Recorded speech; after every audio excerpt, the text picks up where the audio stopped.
Hello, ladies and gentlemen, welcome to Europa Universalis Rome. I'm your lovely host, Galvin, and it's time for another tutorial. Today we're going to jump in as this Lucid Imperium.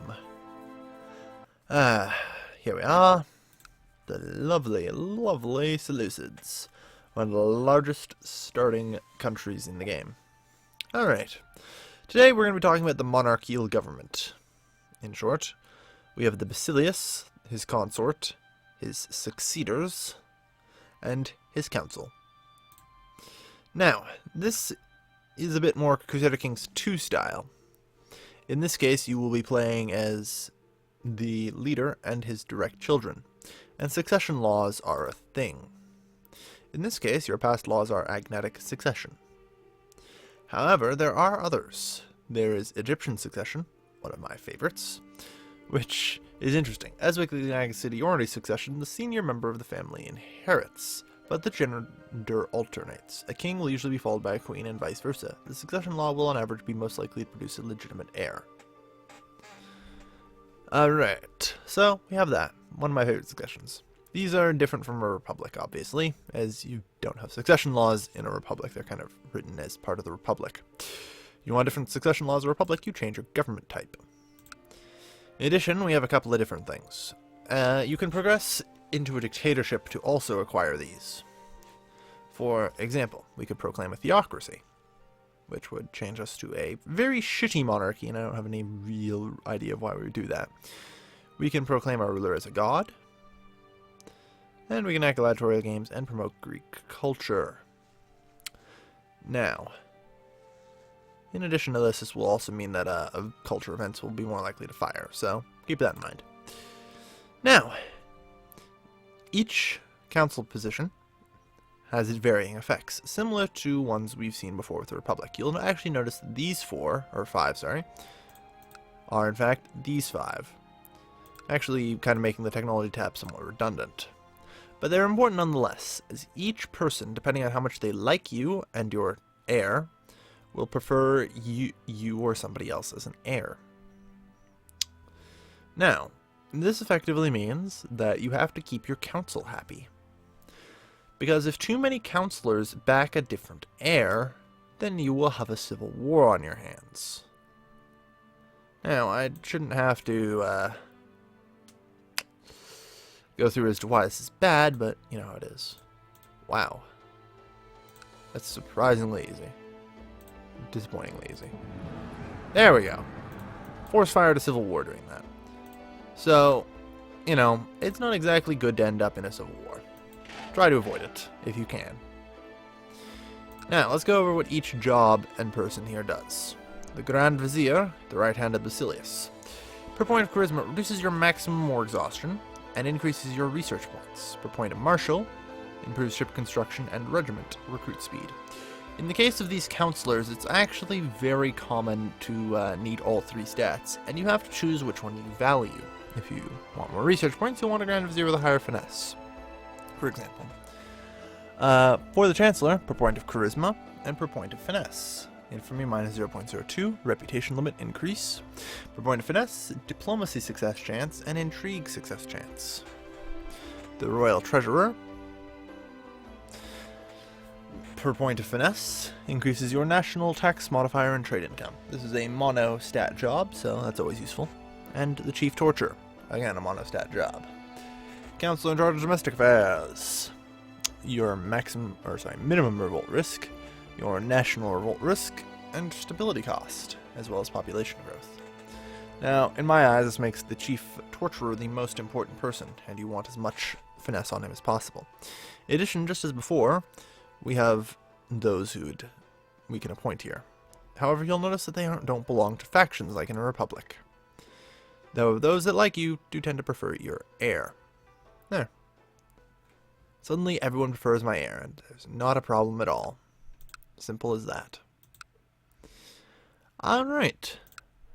Now, we also have to look at some other things. In addition to this, the Basilius is a multi-talented job as well. Unfortunately, it's not exactly someone you can put in power, and you kind of get dealt cards. As those of you know with Crusader Kings 2, you will also have your children.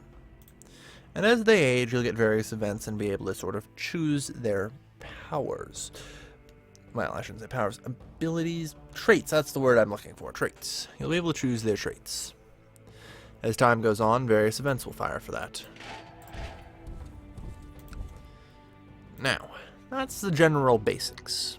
In practice, it gets a little more complicated as time goes on. Because while you may not be vulnerable to Senate uprising civil wars, you are still vulnerable to military and council-based civil wars now. So you do have to be cautious about that. In fact, one of the most important things in having a king, rather than anything else, is popularity. Having an unpopular monarch can be certain doom. It really can be. If you have a very unpopular monarch, people are very likely going to lose their loyalty to you and will very quickly start choosing other heirs.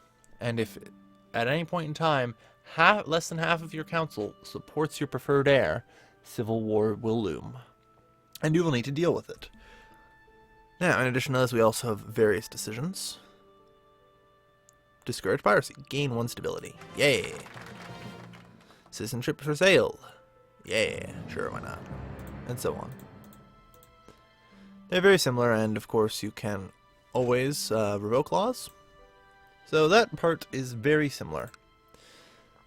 Now, there is one thing that isn't shown here, unfortunately. There is another government type that I didn't go over before because republics can't access it. And the republic type is called Empire. In order to become an empire, you need 60 provinces. It is the best government form in the game. It has 4 ideas similar to that of a dictatorship, and it gives you an amazing bonus. I won't spoil too much about it. However, there is one problem with the empire. There can only be one.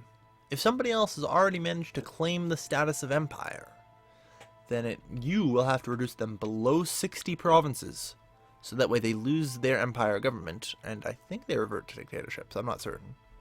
Might revert to some kind of other government type. But yeah, so getting hold of the empire title can be tricky, especially if you start as a smaller nation. You'll often find either Rome or the Seleucids end up beating you to it. And it can be very hard to wrangle it from them. It's not the be-all end-all, but it's a nice little thing to have. In addition, despotic monarchy, which is our specific type of monarchy. This is the equivalent, I believe, of the, I think it's the equivalent of the military republic. There are a couple different kinds of monarchies. Similarly, the military republic translates into a despotic monarchy. The oligarchic republic, do we have one? No, is federal monarchy that one? Yes, it is. No, it's not. That's the Republic Confederacy one. Aristocratic monarchies, which we'll see here, are the equivalent of the aristocratic republic, which I don't even believe there's a starting one of. So yeah, there are different types of monarchies. Republic, Confederacy, despotic monarchy. And not all of them are present at the game's start. And more interestingly about that is that, they can be created. Unfortunately, though, you can't really switch the type of monarchy you are. As you'll notice here, you have the ability to proclaim a theocracy. Now, unfortunately for us, proclaiming theocracy doesn't actually allow you to change back into a monarchy of a different type either. So you're still stuck. But that's the basics of governmental monarchies. Now we're going to load up as a tribe, and I'm going to explain tribal councils. They function very similar. In this case, though, we have the clans. In this case, actually almost similar to a republic, I would say. We have 5 clans instead of factions. Now, in this case, the chief, similarly, rules until his death, and his succession will be one of these. We have Boudica Duratid and coronated one of the clan chiefs. And, it is, I believe, whoever has the highest popularity. There are tiebreakers if 2 people have... No, it's not popularity. I think it might be charisma. Let's sort this out here. So he's here. 11, 9, 10. I don't know. It uses some formula to calculate your successor.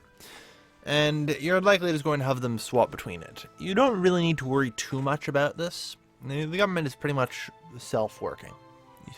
You don't really have too much control over things. You have the ability to pass a few laws, give druids the place of the High Council. This is questionable.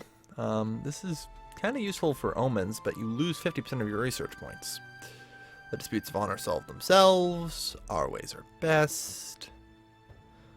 And a retreat is dishonor. What have you. So simply do...